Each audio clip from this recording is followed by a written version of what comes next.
वेत्थं त्वं सौम्य तत्सर्वं तत्त्वत् तदनुग्रहात् ब्रूयो स्निग्धस्य शिष्यस्य गुरवो गुह्यमप्युत।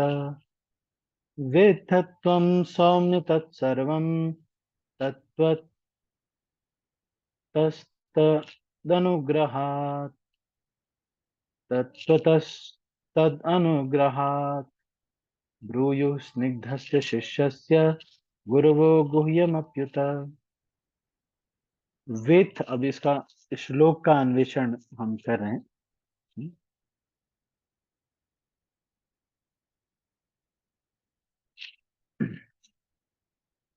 वेत्थत्वम सौम्य तत्सर्व। वेत्थ मतलब पूर्ण रूप से निपुण। वेत्थत्वम, ये बहुत महत्वपूर्ण श्लोक है, आप इसको स्मरण करने का प्रयास भी कर सकते हैं। वेत्थत्वम सौम्य तत्सर्वम। वेत्थ आप, त्वम वेत्थ पूर्ण रूप से निपुण है, तत्सर्वम सौम्य। सौम्य मतलब शुद्ध एवं सरल व्यक्ति। तत्सर्वम, हे सौम्य मतलब आप क्योंकि शुद्ध एवं सरल है। तत् तत्सर्वम वह सब कुछ, समस्त चीजें आप जानते थे तत्वतः वास्तव में। तद अनुग्रहात उनके अनुग्रह से। ब्रूयु स्निग्धस्य शिष्यस्य गुरवो गुह्यमप्युत। तो जो स्निग्ध शिष्य होता है उसको गुरु गुह्य ज्ञान प्रदान करते हैं।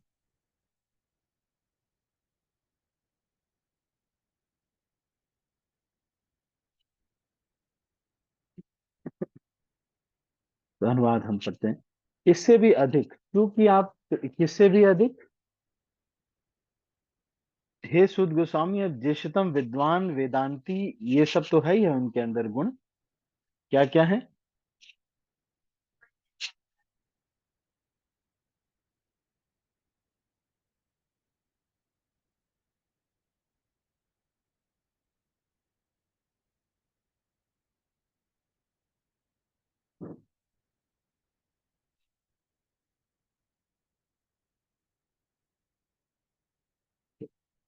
सबसे पहले तो ये कि जो भी इस प्रकार के भौतिक तथा आध्यात्मिक ज्ञान में निपुण है, एक तो ये ज्ञान है उनको, और निर्देशन में उन्होंने पढ़ा है और उसकी व्याख्या भी की है, ये हो गया। और हे सुद गोस्वामी, आप ज्येष्ठतम विद्वान एवं वेदांती होने के कारण ईश्वर के अवतार श्री व्यासदेव के ज्ञान से अवगत है, व्यासदेव के ज्ञान से अवगत है। और आप उन अन्य मुनियों को भी जानते हैं जो सभी प्रकार के भौतिक तथा आध्यात्मिक ज्ञान में निपुण है, उन मुनियों को भी आप जानते हैं। तो सभी प्रकार के आध्यात्मिक ज्ञान में निपुणता, फिर उसके बाद क्या, इससे भी अधिक क्योंकि आप विनीत हैं, आपके गुरुओं ने एक सौम्य शिष्य जानकर आप पर सभी प्रकार से अनुग्रह किया है। अतः आप हमें वह सब बताएं जिसे आपने उनसे वैज्ञानिक ढंग से सीखा है। इससे भी अधिक क्योंकि आप विनीत हैं, आपके गुरुओं ने एक सौम्य शिष्य जानकर आप पर सभी प्रकार से, क्योंकि विनीत है और स्निग्ध शिष्य जो होता है उसके ऊपर गुरु जो है इस प्रकार का अनुग्रह करते हैं। अतः आप हमें यह सब बताएं जिसे आपने उनसे वैज्ञानिक ढंग से सीखा है। ठीक है, तो अब इसका हम तात्पर्य पढ़ते हैं। आध्यात्मिक जीवन की सफलता का रहस्य गुरु को तुष्ट करने तथा उनका शुभाशीष प्राप्त करने में। श्री विश्वनाथ चक्रवर्ती ठाकुर ने गुरु के विषय में अपने सुप्रसिद्ध 8 श्लोकों में इस प्रकार गाया है। मैं अपने गुरु के चरणार विंदों में नमस्कार करता हूँ, उनको तुष्ट करके ही कोई श्री भगवान को प्रसन्न कर सकता है, और जब वे अप्रसन्न रहते हैं तो आत्म साक्षात्कार के मार्ग में विघ्न ही विघ्न आते हैं। अतः यह आवश्यक है कि शिष्य अपने प्रामाणिक गुरु के प्रति अत्यंत आज्ञाकारी तथा विनीत रहें। श्रील सूत गोस्वामी शिष्य के अत्यंत आज्ञाकारी यहाँ पे कह रहे हैं, और विनीत रहें। शिष्य जो है प्रामाणिक गुरु है अगर तो जब तो आत्म साक्षात्कार का मार्ग में विघ्न ही विघ्न आते हैं। यदि गुरु को तुष्ट करके ही कोई भगवान को प्रसन्न कर सकता है, लेकिन जब वे अप्रसन्न रहते हैं तो आत्म साक्षात्कार के मार्ग में विघ्न ही विघ्न आते हैं। अतः यह आवश्यक है कि शिष्य अपने प्रामाणिक गुरु के प्रति अत्यंत आज्ञाकारी तथा विनीत रहे। श्रील सूद गोस्वामी शिष्य के इन सारे गुणों से ओतप्रोत थे, अतः उन पर विद्वान तथा स्वरूप सिद्ध आध्यात्मिक गुरुओं तथा श्रील व्यासदेव तथा अन्य गुरुओं की कृपा दृष्टि थी। नैमिषारण्य के मुनियों को पूर्ण विश्वास था कि श्रील सूद गोस्वामी प्रामाणिक व्यक्ति हैं, इसलिए वे उनसे सुनने हेतु उत्सुक थे।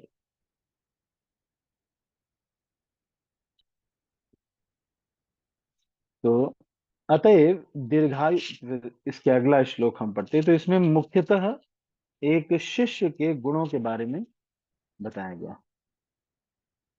एक तो सौम्य होना चाहिए, और जो गुरु ऐसे शिष्य को देख करके थोड़ा प्रसन्न, स्निग्ध शिष्य होते हैं तो उनको देख करके बहुत प्रसन्न होते हैं गुरु। ठीक है।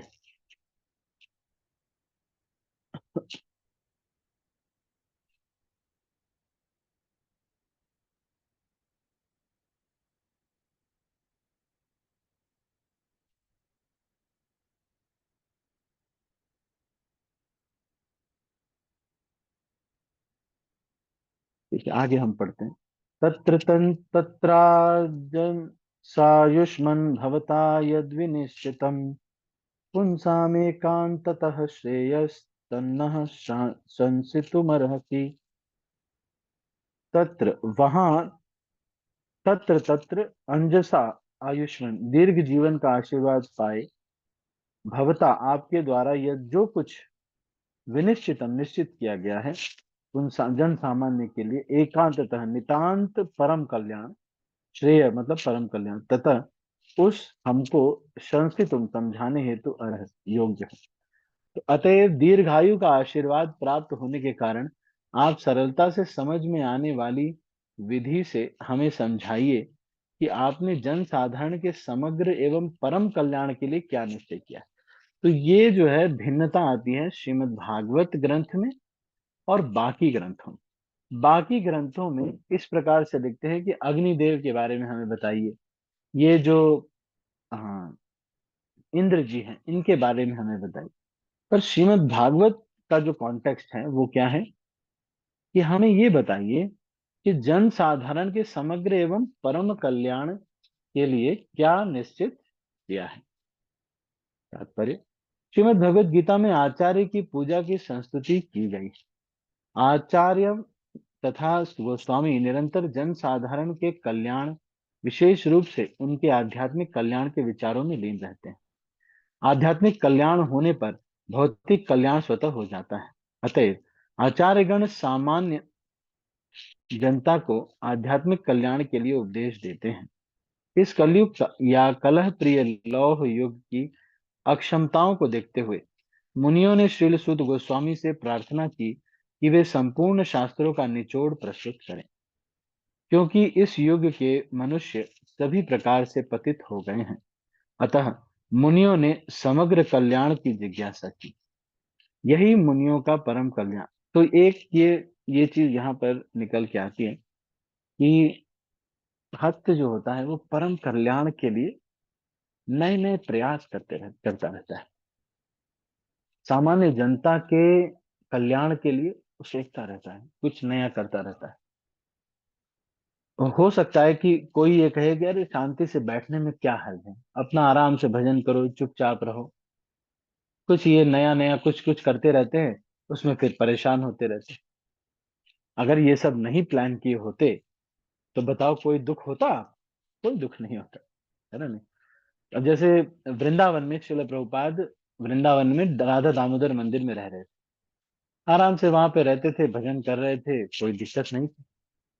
लेकिन श्रील प्रभुपाद वृंदावन छोड़ करके, देख रहे हैं, वृंदावन छोड़ के श्रील प्रभुपाद अमेरिका जा रहे हैं, और एक कार्गो शिप में जा रहे हैं, बहुत कष्ट हो रहा है लेकिन फिर भी जा रहे हैं। तो जो गोस्वामी हैं या जो आचार्य हैं, उनका ये कार्य है कि वो नया नया कुछ ना कुछ इस प्रकार से सोचते रहते हैं जिससे जन साधारण का कल्याण हो सके। तो जनसाधारण के कल्याण के लिए नए नए तरीके, जैसे शिला प्रभुपाद ने जगन्नाथ रथ यात्रा ऑर्गेनाइज की। अब सब जगह पे जगन्नाथ रथ यात्रा होगी, सारे वर्ल्ड में जगन्नाथ रथ यात्रा हो।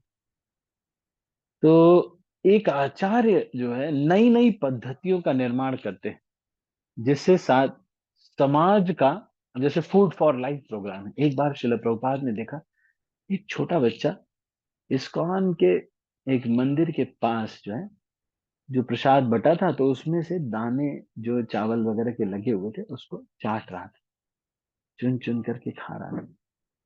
तो 1973 में शिला प्रभुपाद ने ये अनाउंस किया कि हमारे मंदिर से 10 किलोमीटर तक कोई भी भूखा नहीं जाना। शिला प्रभुपाद ने अनाउंस किया कि हमारे मंदिर से, है ना, आप ध्यान दीजिएगा, ये अनाउंस किया कि हमारे मंदिर से 10 किलोमीटर तक कोई भी भूखा नहीं जाना चाहिए।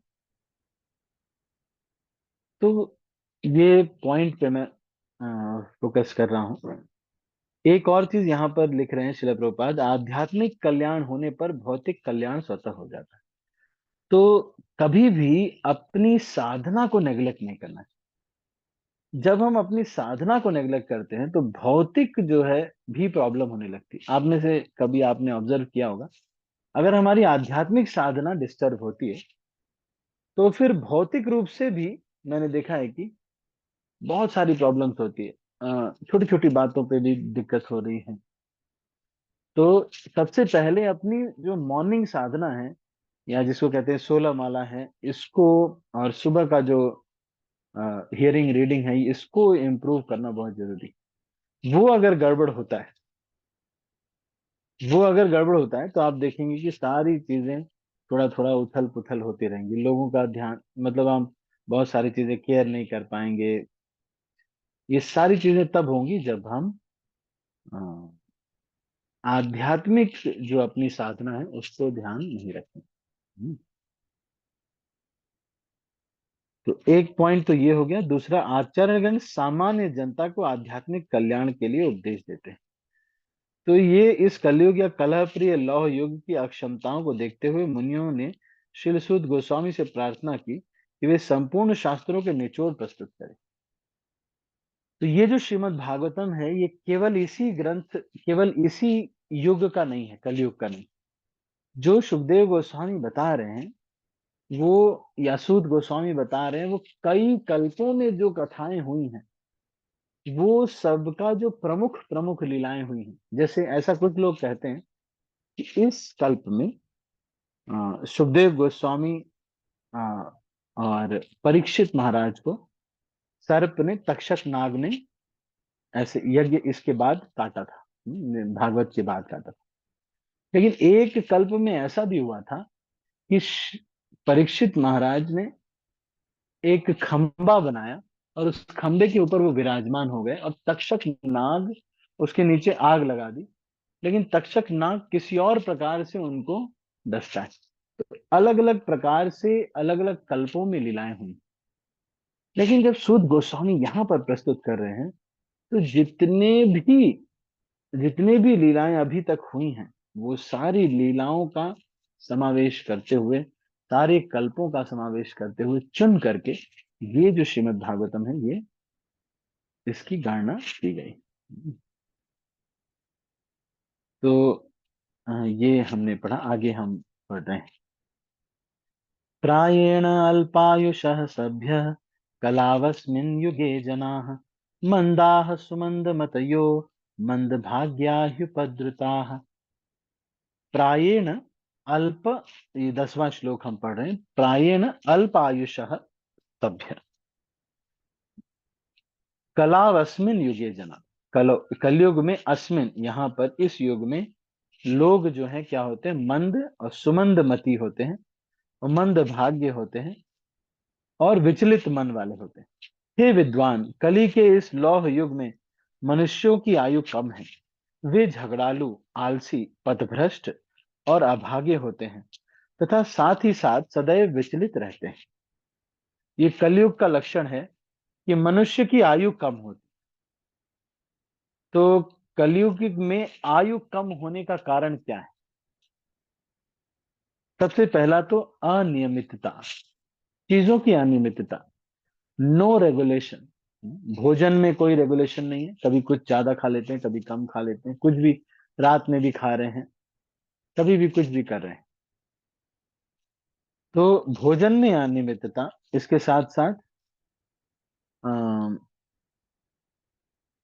जलवायु में भी इस प्रकार का है, तो इस वजह से अ, आयु जो है कम होती है।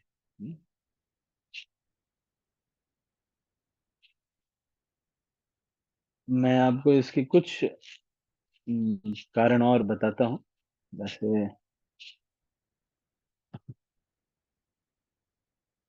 ऐसा हमने पढ़ा था, इस तरह से कलयुग में क्योंकि नियमित जो है चीजें नहीं होती, इस वजह से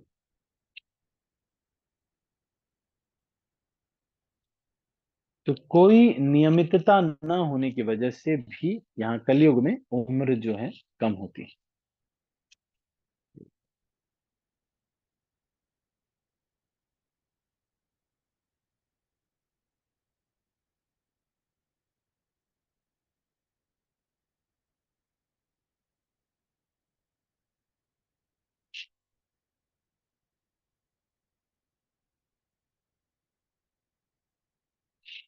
हम्म,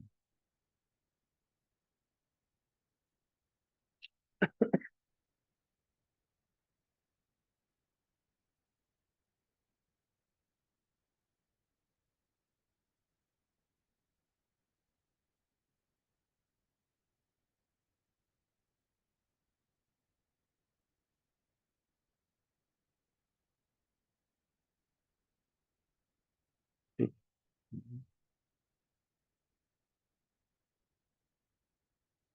तो श्रीमद् महाभारत के वन पर्व में युधिष्ठिर कलयुग के लक्षण पूछते हैं मार्कंडेय ऋषि से। तो मार्कंडेय ऋषि इसको कह रहे हैं कि जैसा मैंने देखा है लोगों की जो है अ, जीवन में ही एक एनर्जी, इंटेलेक्ट, इन सब चीजों में बहुत तो कमी होगी। कलयुग में फास्टिंग, ऑस्टेरिटी, लिबरलिटी, ये सब चीजें भी कम हो जाएंगी। तो इन सब चीजों के कारण और राइचियसनेस नहीं होते हैं, pride of wealth will be inspired by insignificant positions, ये सब बहुत सारे कारण इसमें और भी बता रहे हैं कि उम्र जो है कलयुग में बहुत कम हो जाएगी। तो अनियमित जीवन होने के कारण, जलवायु में परिवर्तन होने के कारण, तो क्या क्या चीजें कम है? एक तो आयु कम है, दूसरी कलयुग में झगड़ालू प्रवृत्ति के व्यक्ति। झगड़ालू प्रवृत्ति का मतलब ये है कि कोई भी व्यक्ति उल्टा सोचता है। उल्टा सोचता है मतलब जब आप कुछ कहते हैं तो वो उसका उल्टा तुरंत वो सोचता है कि नहीं, ये इसका जो है इसका मैं जवाब देना है मुझे, तो कुछ उल्टा मैं बोल। जैसे मान लो प्रीतिका माता जी कुछ कहते, तो प्रीतिका माता जी ने बोला कि अ, चलो आलू के पराठे बनाते हैं। तो जो सामने वाला व्यक्ति है वो यही सोचता होगा कि क्यों नहीं बनाना चाहिए, वो कभी उसके मन में ये आएगा ही नहीं कि ठीक है, बहुत अच्छी बात है। बहुत कम ही ऐसा होगा। आजकल का नेचर ही ऐसा है, झगड़ालू प्रवृत्ति। ये कलयुग का एक लक्षण है। कलयुग का एक लक्षण है किसी भी व्यक्ति के अंदर झगड़ालू प्रवृत्ति। इसका एक ही तरीका है, जो व्यक्ति हरि नाम खूब ले रहा है उसके अंदर ये नेगेटिव प्रवृत्ति नहीं आएगी। लेकिन हरिनाम अगर ढंग से नहीं कर रहे हैं, साधना अच्छी नहीं हो रही, तो फिर हम देखेंगे कि हमारे अंदर ये झगड़ालू प्रवृत्ति आती, किसी के भी अंदर होती है। क्या ये झगड़ालू प्रवृत्ति होती? आलसी होना, ये एक चीज बहुत वो है। आलसी होते हैं लोग, बहुत आलसी होते हैं। तो आप देखेंगे कि लोग टालते रहते हैं और कुछ भी चीज को करने में बहुत आलस से करते हैं। पथभ्रष्ट होते हैं लोग, जो अपना मर्यादा है उसका पालन नहीं करते हैं। और भाग्य बहुत बहुत कम ही लोगों को कृष्ण भक्ति प्राप्त होती है, अभागे होने का लक्षण है। तो श्रीधर स्वामी इसको बता रहे हैं कि कलयुग में लोग अभागे हैं, इसका मतलब ये है कि वे सब लोग कृष्ण भक्ति प्राप्त भी कर लेंगे तो भी बहुत मुश्किल से कोई कोई पहुंच पाएगा। बहुत सारे कारण हैं। कोई कह देगा कि भाई हमारे पास समय नहीं है, वो लोग तो फिर इस्कॉन में आएंगे ही नहीं। कुछ लोग जो इस्कॉन में आ भी जाएंगे वो कहेंगे कि ओहो, बहुत ज्यादा सुबह सुबह जल्दी उठा देते, ये ठीक नहीं। तो छोड़ने वालों को कारण बहुत सारे हैं, बहुत सारे कारण हैं। फिर जो ये सुबह भी जल्दी उठ जाएंगे वो बोलेंगे कि नहीं नहीं, ये भक्त ठीक नहीं। या फिर उनको भक्त किसी को पसंद नहीं आएंगे। फिर कुछ लोग कहेंगे नहीं, ये भगवान ठीक नहीं। इस्कॉन में थोड़ा कृष्ण ज्यादा होता है। राम का ज्यादा नहीं है, कृष्ण का ज्यादा है। तो इस तरह से बहुत सारी चीजें कह करके जो लोग इसको कटाक्ष कर सकते हैं। तो जिसको, इसीलिए श्रील प्रभुपाद ये कहते थे कि बिलीवर्स नीड नो रीजन और लीवर्स नीड नो रीजन। जिसको छोड़ना है वो छोड़ेगा, उनके लिए भी कोई कारण की जरूरत नहीं। तो कुछ भी छोटा मोटा भी कारण आएगा तो भी वो कहेंगे नहीं नहीं बस हो गया। एक व्यक्ति मुझे अभी कुछ दिन पहले कॉल किया, बोलते प्रभु जी, मैंने प्रभु जी इस्कॉन में ना, मैं माला तो करना चाहता हूँ, भक्ति करना चाहता हूँ, लेकिन मैंने देखा प्रभु जी अभी एक न्यूज आई है, बताइए टी में या कुछ, ये ऐसे कभी हो सकता है, न्यूज में आया ये। तो मैंने कहा कि तो आपकी माला करने में उससे क्या संबंध? कोई ज्यादा संबंध नहीं है, लेकिन छोड़ने वालों को क्या है, कोई कारण नहीं है। ठीक। तो अतएव आचार्यगण तो यहाँ पर ये बता रहे हैं कि कली के इस लौह युग में मनुष्य की आयु कम है। वे झगड़ालू, आलसी, पदभ्रष्ट, अभागी होते हैं तथा साथ ही साथ सदैव विचलित रहते हैं। भगवत तात्पर्य पढ़ते हैं। भगवत भक्त सामान्य जनों की आध्यात्मिक उन्नति के लिए सदैव चिंतित रहते हैं। जब नैमिषारण्य के मुनियों ने इस कलयुग के मनुष्यों की अवस्था का विश्लेषण किया तो उन्होंने देखा कि उनकी आयु अल्प होगी। कलयुग में अल्प होने का कारण अपर्याप्त आहार नहीं, अपितु अनियमित आदतें हैं। तो अनियमित आदतें जो हैं, ये आहार अपर्याप्त नहीं है, अनियमित आदतें हैं। आदतों को नियमित करके तथा सादा भोजन करके कोई भी व्यक्ति अपना स्वास्थ्य बनाए रख सकता है। अधिक भोजन करना, अधिक इंद्रिय तृप्ति करना, दूसरों की दया पर अत्यधिक आश्रित रहना एवं रहन सहन के कृत्रिम मानक मनुष्य की प्राण शक्ति तक को चूस लेते हैं। तो ये क्यों आयु कम होती है, मैंने आप ये खोज रहा था मैं ना आपको बताने के लिए। तो ये चार कारण हैं जिसकी वजह से आयु कम होती है। हम्म।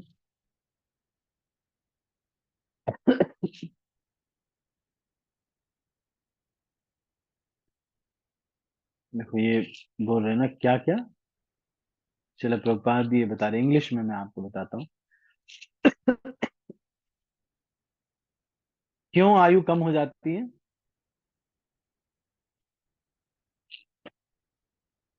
एक तो खाने बहुत सारे, हमेशा छोले भटूरे, कभी राजमा, यही खा रहे हैं।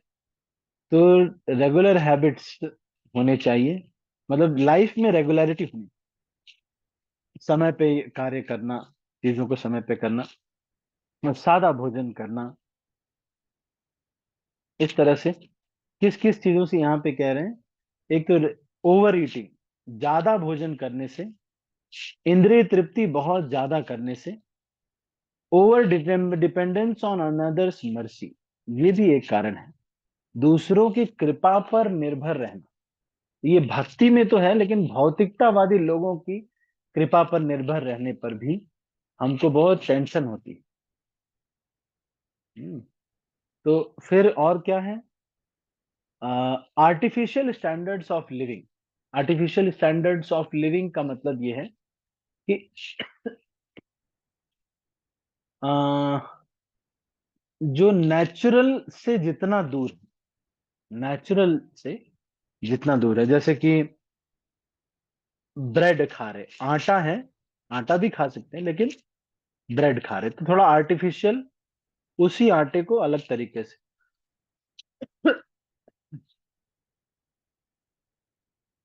तो ये कह रहे हैं कि इस तरह से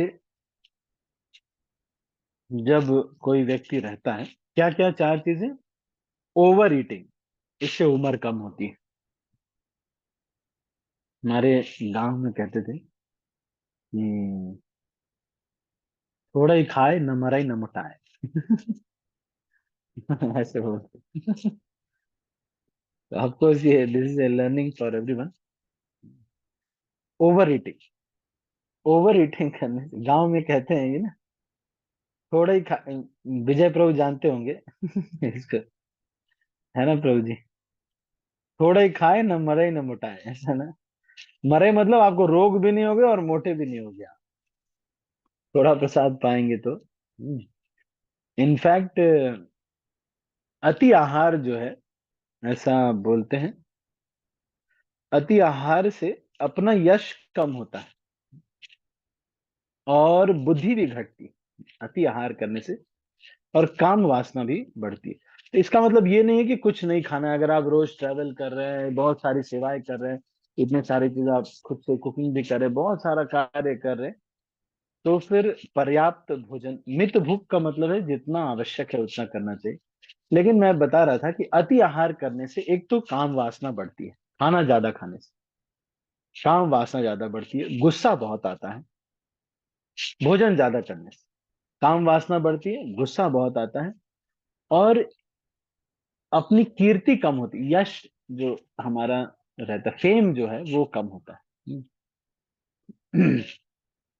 और दूसरा क्या कम होता है? बुद्धि, बुद्धि भी बहुत बुद्धि विवेक शक्ति, वो भी जो है, नए नए प्रकार के व्यंजन, अलग अलग प्रकार के, जैसे सिंपल फूड आप खा रहे, दाल चावल सब्जी चपाती तो नहीं, लेकिन रोज नया नया कुछ आइटम पे आइटम बना रहे हैं। जैसे हमारे सिस्टर की जब मैरिज होने वाली थी, तो मेरे मम्मी सिखाते थे उनको ना नए नए आइटम बनाने के लिए।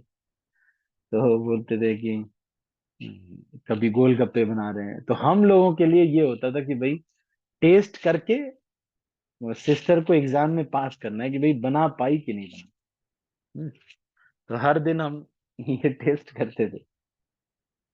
तो ये जो न्यू न्यू आइटम, बहुत सारे बहु प्रकार प्रकार के भोजन करने से भी हमारा विवेक शक्ति कम होती है, सही गलत का निर्णय लेने की क्षमता जो है ये हमारी कम होती है।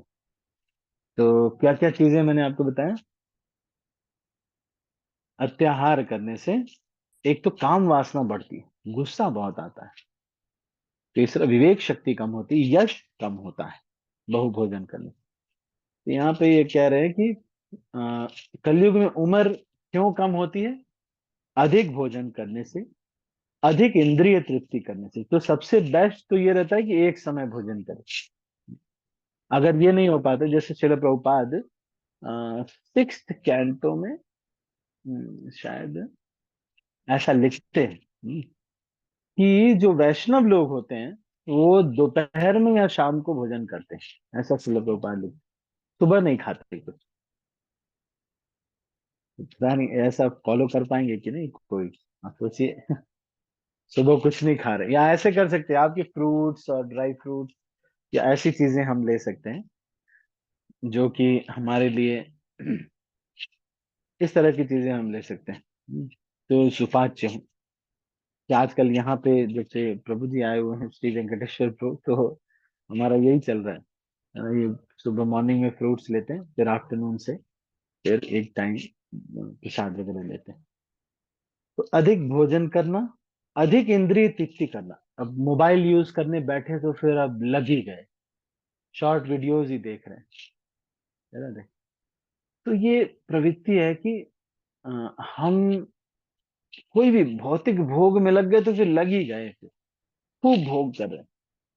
कोई भी, अगर मान लो इंद्रिय तृप्ति कुछ रहता भी है तो उसको रेगुलेटेड करना है। मतलब दही बड़े पसंद है आप, तो जितना आवश्यक है एक कर लिया, अब लेकिन खाए जा रहे खाए जा रहे खाए जा रहे हैं, तो फिर क्या होगा? ये उम्र को कम करता है। अधिक इंद्रिय तृप्ति करना उम्र को कम करता है।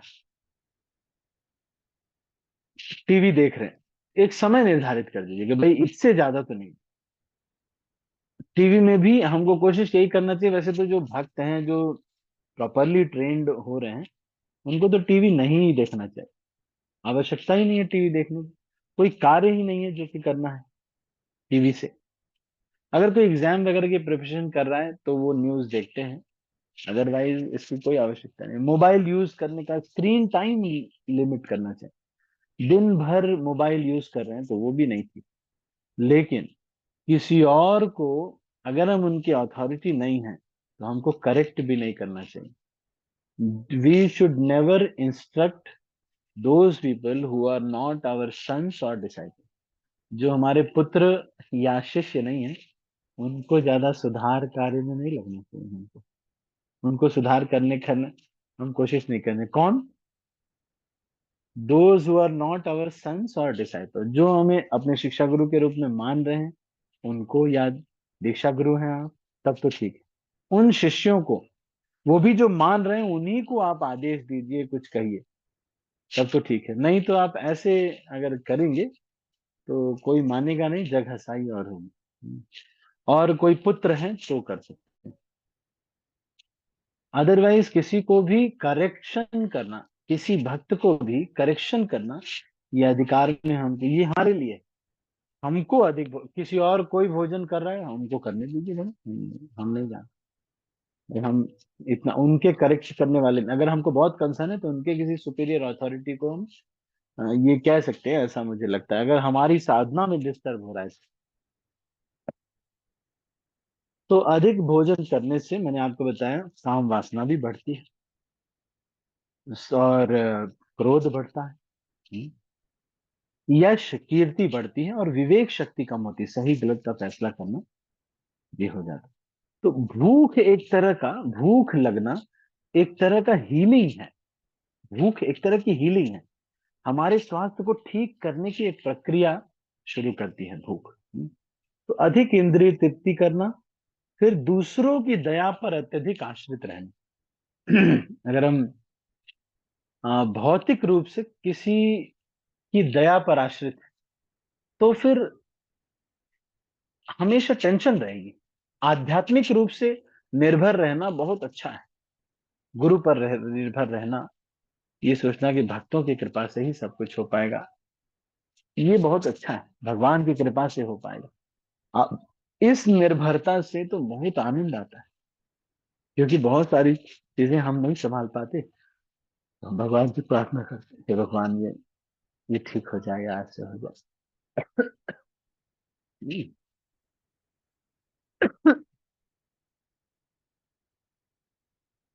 है, दूसरों की दया पर आश्रित रहना। तो इससे भी हमारा जो है हम्म,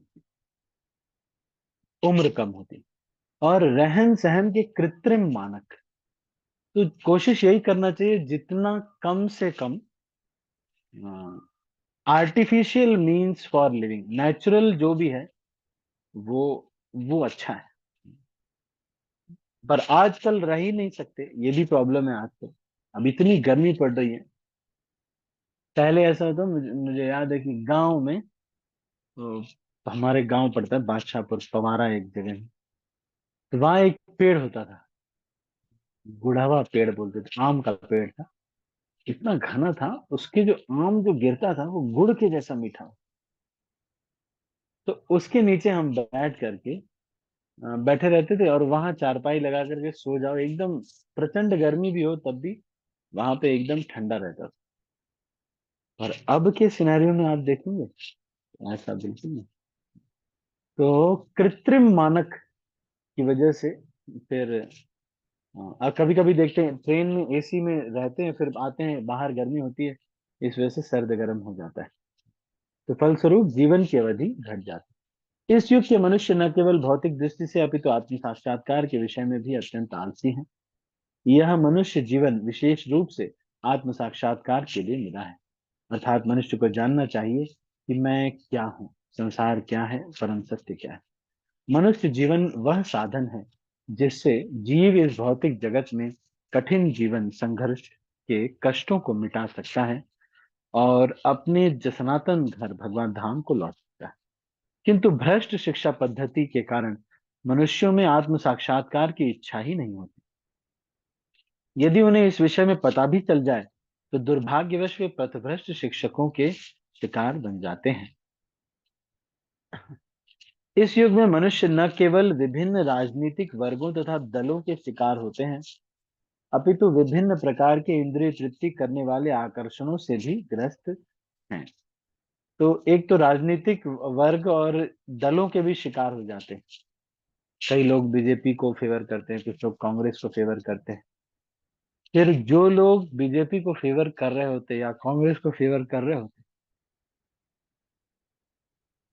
उसी व्यक्ति को फंसा करके वो लीडर्स जो है अपने को बचा दे। जैसे कोई मुझे बता रहा था कि यहाँ पे कोई एक लीडर है, उन्होंने अ, हिमाचल में तो प्रॉपर्टी खरीद नहीं सकता कोई, तो हिमाचल में उन्होंने प्रॉपर्टी किसी हिमाचली के नाम पे, बहुत बड़े नेता हैं वो, उन्होंने बहुत सारी प्रॉपर्टी खरीदी हुई। तो इसको बेनामी प्रॉपर्टी ऐसे बोलते हैं। तो ये यहाँ पर अ, ये कह रहे हैं, क्या कह रहे हैं, अ, पहले तो राजनीतिक दलों के शिकार हो जाते हैं लोग, फिर विभिन्न प्रकार की इंद्रिय तृप्ति करने वाले आकर्षणों से भी ग्रस्त हैं, जैसे सिनेमा, खेल कूद, जुआ, क्लब, सांसारिक पुस्तकालय, बुरी संगति, धूम्रपान, मदिरापान, छलावा, चोरी, मनमुटाव इत्यादि। तो इस तरह से बहुत सारे इंद्रिय तृप्ति से आकर्षित हो जाते हैं। अनेकानेक व्यस्तताओं के कारण उनके मन सदैव विचलित तथा चिंताओं से ग्रस्त रहते हैं। इस युग में अनेक धूर्त मनुष्य अपने अपने धार्मिक पंथ खड़े कर देते हैं, जो किस ये भी एक बहुत बड़ी चीज है। इस समय कलयुग में नए नए पंथ आ गए हैं आजकल। जैसे आपने देखा होगा, एक है, कोई मुझे बता रहा था कि एक इसी तरह से पंथ है जो कि बहुत बड़े बड़े प्रॉपर्टीज उनके होते हैं। आप देखेंगे जहां भी जाएंगे वहां पर वो उनकी प्रॉपर्टीज होंगी, जगह लगा बोर्ड लगा होगा। तो वो संडे को वहां पर कार्यक्रम होता है, श्रम दान करवाते हैं, एक टीन शेड बना देते हैं बस। और रोड पे बहुत सारी प्रॉपर्टीज उनके पास। तो ये ऐसे, उसमें भगवान के बारे में कुछ भी नहीं बताते। वो कहते हैं कृष्ण तो बस ऐसे ही है, कोई ऐसे महापुरुष है। तो अनेकानेक व्यस्तताओं में व्यक्ति बिजी हो जाता है। तो इस धूर्त मनुष्य क्या करते हैं, एक नया धार्मिक पंथ खड़ा कर देते हैं जो किसी शास्त्र पर आधारित नहीं है। प्रायः ऐसे मनुष्य ही जो इंद्रिय तृप्ति के व्यसनी हैं, ऐसी संस्थाओं के प्रति आकृष्ट होते रहते हैं। फलस्वरूप धर्म के नाम पर अनेक पाप कर्म किए जाते हैं। इसके कारण मनुष्यों को न तो मानसिक शांति मिल पाती है, न स्वास्थ्य लाभ हो पाता है। अब ब्रह्मचारी वर्ग का पालन नहीं किया जाता, गृहस्थ मनुष्य गृहस्थ आश्रम के विधि विधानों का पालन नहीं करते। फलस्वरूप तथाकथित वानप्रस्थ तथा सन्यासी जो ऐसे गृहस्थ आश्रमों से आते हैं, अपने कठोर पद से आसानी से विचलित हो जाते। तो अब वानप्रस्थ तो कोई लेता ही नहीं, कोई भी नहीं लेता, कोई भी ये वैराग्य का जीवन नहीं जीना। कलयुग में समस्त परिवेश श्रद्धा विहीनता से भरा हुआ है। मनुष्य अब आध्यात्मिक मूल्यों में रुचि नहीं दिखा। अब तो भौतिक इंद्रिय तृप्ति ही सभ्यता का मानदंड बनी। ऐसी भौतिक सभ्यता को बनाए रखने हेतु मनुष्य ने जटिल किस्म के राष्ट्रों तथा समुदायों का निर्माण कर लिया है और विभिन्न गुटों में निरंतर प्रत्यक्ष तथा शीत युद्ध की आशंका बनी रहती है। अतएव आज के मानव समाज के विकृत मानदंडों के कारण आध्यात्मिक स्तर को उठा पाना अत्यंत कठिन है। नैमिषारण्य के ऋषि मुनि पतित आत्माओं को मुक्त करने हेतु उत्सुक है। आप देखो, ये श्रीमद् भागवतम हम पढ़ रहे हैं तो हमको कुछ पता चल रहा है कि इस तरह से नहीं जीना चाहिए, हमारे लिए ठीक नहीं है। अगर हम इस तरह से नहीं पढ़ रहे होते श्रीमद् भागवतम, तो हमको कैसे पता चलता। तो ये शिला प्रभुपाद की विशेष कृपा है, इस तरह से हमको ये बता रहे। अतएव वे श्रीलसूत गोस्वामी से उपचार पूछ रहे हैं। ठीक है, 11वें श्लोक से आगे की चर्चा हम कल करेंगे। अभी हमारे पास 5 मिनट है, यदि किसी को कुछ कहना है या फिर आप कुछ टीका टिप्पणी करना चाहते हैं या कोई प्रश्न है तो आप हैंड रेज करके पूछ सकते हैं। आज हमने मुख्यतः क्या क्या चर्चा किया, एक तो कलयुग के क्या लक्षण हैं, क्या क्या चीजें कम होती हैं, और किस तरह की प्रवृत्ति होती है कलयुग में, और साथ में एक शिष्य के क्या गुण होने चाहिए, और इसके ऊपर भी चर्चा हुई। और फिर जो आध्यात्मिक कल्याण के लिए नए नए आइडिया सोच करके परेशान होना। एक बार श्रील प्रभुपाद को किसी ने कहा कि प्रभुपाद आप क्यों जा रहे हैं वहां पे, कहीं जाना था प्रभुपाद को, हवाई या कहीं पे जाना था। तो भक्तों ने कहा प्रभुपाद आपका स्वास्थ्य ठीक नहीं है, कोई जरूरत नहीं है ये सब जाने की, आप आराम से बैठिए, सब हो जाएगा, क्या इतना। तो प्रभुपाद ने कहा why are you taking my privilege to serve Krishna. इस कृष्ण को सर्व करना एक प्रिविलेज है, तो मेरा आप क्यों छीन रहे हैं। श्रील प्रभुपाद ये कहते हैं। तो देख के भले लगता होगा कि अरे इतना परेशान होने की, अब आजकल बाबा लोग भी, ऐसे भी कई लोग कहते हैं बाबा लोग भी देखा है परेशान रहते हैं बात। अरे आप लोग बाबा हो, अपना बैठे रहो घर पे, चुपचाप बैठे रहो, क्या ये नया नया चीज करते रहते हो। जैसे आज हमने गोवर्धन पूजा किया, तो कोई ये कह सकता है ये सब करने की कोई आवश्यकता नहीं, इतना नया नया कुछ कर देते हो, फिर आप परेशान रहते हो कि भाई कैसे भंडारा करना है, कैसे करना है। अरे आराम से बैठो, चुपचाप अपनी माला करो, भागवत पढ़ो अपना चुपचाप। तो जन का कल्याण कैसे होगा, हम जाएंगे नहीं, हम कुछ करेंगे नहीं, तो लोगों का कल्याण कैसे होगा। तो इसलिए नए नए प्रयास करते रहते, तो ये सब आज हमने चर्चा किया। यदि आपके मन में कोई प्रश्न या फिर कोई टिप्पणी, आज आपने जो सीखा उसको भी आप एक्सप्रेस कर सकते हैं। हम इसको अभी यहीं पर समाप्त कर रहे हैं। हमारे पास 3-4 मिनट है, अगर किसी के मन में कुछ है तो आप कह सकते हैं। एनी क्वेश्चन और कमेंट्स और any words of Hare Hare Krishna. Krishna प्रभु जी, शाश्वत दंडवत प्रणाम प्रभु जी। धन्यवाद प्रणाम। प्रभु जी, मेरा एक प्रश्न था, अभी क्या है कि घर में थोड़ा सा इरेगुलरिटीज होने के चक्कर में, हम्म। थोड़ा शोकाकुल माहौल होने के चलते अभी बहुत सारे नियम टूट गए हैं प्रभु जी अभी। अच्छा अच्छा। कार्तिक के नियम काफी टूट गए हैं, उसको हम कैसे वो करें प्रभु जी। मुझे पर्सनली आप एक बार मुझे मैसेज कर दीजिएगा क्या रहा। वैसे डिस्कस भी कर सकते हैं मुझसे, इसको कैसे हम ठीक कर सकते हैं। ठीक है प्रभु जी, मैं आपको पर्सनली कहूँगा। हाँ, हरे 11-12 बजे है ना। ठीक, कल 11-12 बजे एक बार कनेक्ट कर लेंगे, है ना। हाँ जी प्रभु जी, ठीक है ठीक है। शाश्वत दंडवत प्रभु। धन्यवाद। और कोई प्रश्न या कुछ कहना चाहते। सॉरी आज यहाँ पे नेटवर्क कम था, मैंने आज मोबाइल से लॉग इन किया, यहाँ पर थोड़ा नेटवर्क कम है। somehow that the internet is not coming। आप लोग को यहाँ पे कुछ गाने की आवाज तो नहीं आ रही करुणा माता जी। यहाँ शादी हो रही है बगल में, बहुत जोर जोर से आवाज आ रही है। आप लोग को आ रही है वो आवाज, नहीं आ रही। अच्छा अच्छा, नहीं आ रही।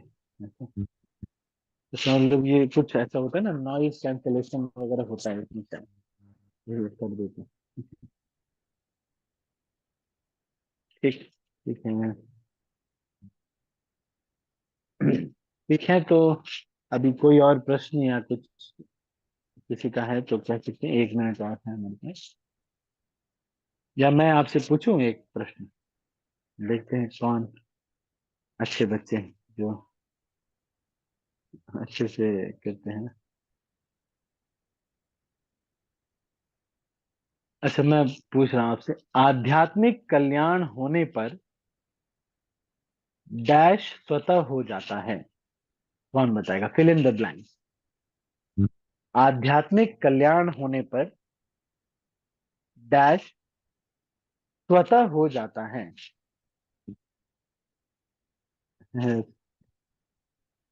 कौन, देखते हैं कितने गुड स्टूडेंट कौन, ध्यान से जो सुना। कई लोग ना ध्यान से सुनते हैं तो उनको ऐसे लगता है कि एकदम बिविल्डर्ड है, मतलब वो एकदम ध्यान से देख रहे होंगे आपको, लेकिन वो सोच रहे होंगे ये कितनी, ये सब बहुत अच्छा हो रहा है बस, लेकिन उनको पता नहीं कि वो क्या पढ़ रहे हैं। एक बार एक व्यक्ति मेरे पास आए, उन्होंने कहा कि प्रभु जी बहुत अच्छा लेक्चर दिया। मैंने बोला क्या लेक्चर था, क्या बताया आपको, क्या अच्छा लगा? बोले वो पता नहीं है, लेकिन लेक्चर बहुत अच्छा। तो ऐसे कैसे होगा? देख रहे हैं आप ये, रिंकू माता जी, यस माता जी, आप बोलना चाहते हैं, अनम्यूट करके बोलेंगे। हरे कृष्णा प्रभु जी, दंडवत प्रणाम। नमस्कार। प्रभु जी, आप क्वेश्चन बोलो फिर से। तो आध्यात्मिक कल्याण होने पर डैश स्वतः हो जाता है। प्रभु जी, मनुष्य का कल्याण स्वतः हो जाता है। हाँ, चलो माता जी ने ट्राई किया, आई एम नॉट भौतिक श्योर। कल्याण भी। बहुत ठीक है, कोई बात। मतलब प्रभु जी, आध्यात्मिक कल्याण हो जाता है तो होने भौतिक, पर अगर आप, मनुष्य का आध्यात्मिक मतलब भव्य सागर से पार स्वतः हो जाता है। हाँ, तो भौतिक कल्याण भी उसका, जैसे ऐसा नहीं होगा कि जब ये आध्यात्मिक कल्याण तो हो गया, लेकिन उनका भौतिक जो है कल्याण नहीं हुआ। भौतिक कल्याण भी उसके, हम सामान्य जीवन में आप देखेंगे, अगर आप अपनी आध्यात्मिक साधना को ठीक रखेंगे तो नॉर्मल लाइफ भी अच्छी जाती, अच्छी जाती। ठीक है, तो मैं और प्रश्न पूछूं। कलयुग में आयु कम होने के 4 कारण क्या क्या हैं? नहीं, 5 कारण, 5 कारण है ना,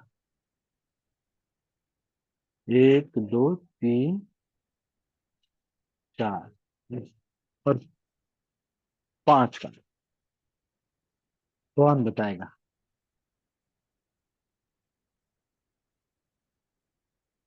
आयु कम होने के 5 कारण।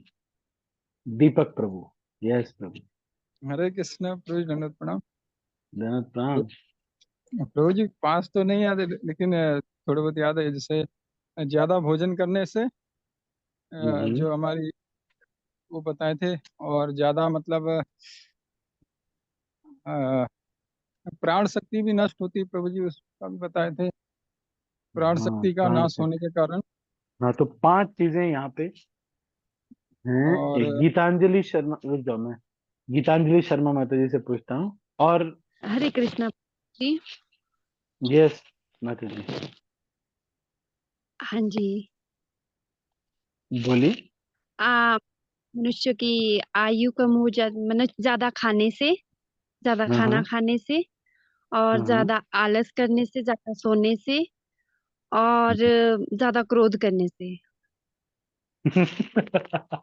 आपने 2 3 मिक्स कर दिया माता जी। चलो, मैं फिर से बताता हूँ ना। अच्छा रिंकू माता जी, आप भी बताना चाहते हैं क्यों आयु कम होती है? यस हरे कृष्णा प्रभु जी, दंडवत प्रणाम। प्रभु जी, मैम। एक तो अपना आहार जरूरत से ज्यादा लेना, है ना। हम्म जरूरत से ज्यादा सोना, है। और जरूरत से ज्यादा आप मतलब अपने वेग को कंट्रोल में ना रखना। हाँ, वेग मतलब ये प्रभु जी जो ईशोपनिषद में आते हैं, है ना। अच्छा। और ये जरूरत से ज्यादा आप तमोगुण में रहना, बहुत ज्यादा नींद आना। जब आप तमोगुण में होंगे प्रभु जी, तो नींद आएगी, आलस्य उत्पन्न होगा। 4 हो गए ना। ठीक। और नहीं, 5वां है अच्छा प्रभु ये, जी। हाँ 5वां।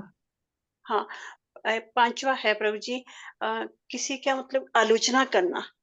आलोचना करना, अच्छा अच्छा। वो भी आपकी भक्ति में बाधा करेगा, और आपकी हम्म अपनी आयु को कम कर देगा। जैसे हम किसी की आलोचना करेंगे, या किसी की हम्म इधर की बात उधर, जैसे शब्दों का आदान प्रदान करेंगे, वो भी हमारी हम्म एज में मतलब उससे भी हमारी एज कम होती है, और उससे हमारी भक्ति जीरो हो जाती है, और हमारी एज में कमी आ जाती है।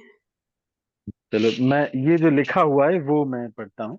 ये सब रीजंस तो हो सकते हैं, सभी मतलब सही रीजन है, लेकिन यहाँ लिखा क्या हुआ है, 4 कारण। एक तो सबसे पहले इन्होंने बताया कि अनियमित आदतें, मतलब समय पे सोना नहीं, जब माला करना है तो उस समय सोना, जब सोने का समय है तब माला करना। जब जब जब बच्चों को टाइम देने की बात है तो उस समय भक्तों से बात कर रहे हैं, और जब भक्तों से बात करने का समय है तब जो है फैमिली को टाइम दे रहे हैं। सुबह सुबह माला नहीं कर रहे हैं, फिर सुबह सोच रहे हैं कि ट्रेन की बुकिंग कर दें, और शाम को फिर ट्रेन की बुकिंग नहीं कर रहे, माला कर रहे। तो ये सारी चीजें जो है क्या है, अनियमित जीवन। What is regulation? Regulation in sleeping, regulation in food, regulation is exercise and recreation. Food, sleep, exercise and recreation, 4 things come in this regulation. तो रेगुलेटेड नहीं होना एक कारण है, पहला कारण। दूसरा कारण है, क्या क्या चीजें रेगुलेशन में आती हैं? Sleep, food, exercise and recreation. Recreation का मतलब सोशलाइज करना, लोगों से बात करना, अपने इमोशंस इसको करना। तो ये चारों चीजें जो हैं, अगर हम नहीं करते, ये रेगुलेशन होना चाहिए।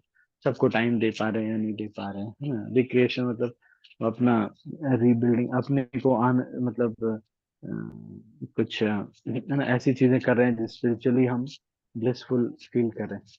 तो फिर फिर दूसरा कारण, अधिक भोजन करना, non regulated lifestyle, extra food लेना, ओवर ईटिंग, और अधिक इंद्रिय तृप्ति करना, जो भी करने से ज्यादा करना, दूसरों की दया पर आश्रित रहना, और रहन सहन के कृत्रिम मानक, मतलब आर्टिफिशियल स्टैंडर्ड्स ऑफ लिविंग। और आर्टिफिशियल स्टैंडर्ड्स ऑफ लिविंग का मतलब ये है कि हमने ये सोच लिया है कि एक तो आर्टिफिशियल चीजों के थ्रू जीना, जैसे अब मसाला पीस रहे हैं तो बिना मिक्सी के तो पीसा नहीं जाता है आजकल, लेकिन उससे अब जो लोगों का स्वास्थ्य खराब ही होता है। अगर मसाला पीसते तो थोड़ा फिजिकल होता है ना, नहीं तिल से पीसते थे, है ना, नहीं खराब रहेगी नहीं। तो हम्म, अधिक भोजन करना, इंद्रिय तृप्ति अधिक करना, दूसरों की दया पर अत्यधिक आश्रित रहना, और रहन सहन के कृत्रिम मानक, मनुष्य की प्राण शक्ति को। तो रहन सहन के कृत्रिम मानक का मतलब ये भी है कि ऐसे स्टैंडर्ड्स बना लेना कि भाई बड़ी कार होगी तभी हम जो है सो है, या फिर ऐसे स्टैंडर्ड बहुत मतलब हर रूम में एसी होगा तभी जी पाएंगे, या फिर तो इस तरह का हमारा तो सब जगह फ्लैट होना चाहिए। ये सारी चीजें जो है हमें क्या करती हैं, अधिक इंद्रिय तृप्ति करना, दूसरों की दया पर अत्यधिक आश्रित रहना, रहन सहन के कृत्रिम मानक, ये प्राण शक्ति को। 5 चीजें मैंने आपको बताई जिससे उम्र कम हो जाती है। ठीक है, अभी इसको यहीं पर क्लोज करते हैं। We are 9:23 now, we have taken 7 minutes extra, 8 minute. तो देन क्लोज हियर। सभी का बहुत बहुत धन्यवाद। हरे कृष्ण। श्रील प्रभुपाद की जय, गौर भक्तवृंद की जय, निताय गौर प्रेमानंदे, हरे हरे। हरी हरी बोल। हरे कृष्ण। मैं सब भक्तों को अनम्यूट कर रहा हूँ और इस मीटिंग को क्लोज कर रहा हूँ। हरे कृष्ण। हरे कृष्णा प्रभु जी, शास्त्र धन्यवाद। हरे कृष्ण। हरे कृष्ण प्रभु जी, धन्यवाद। धन्यवाद। हरे कृष्ण प्रभु जी, दंडवत प्रणाम।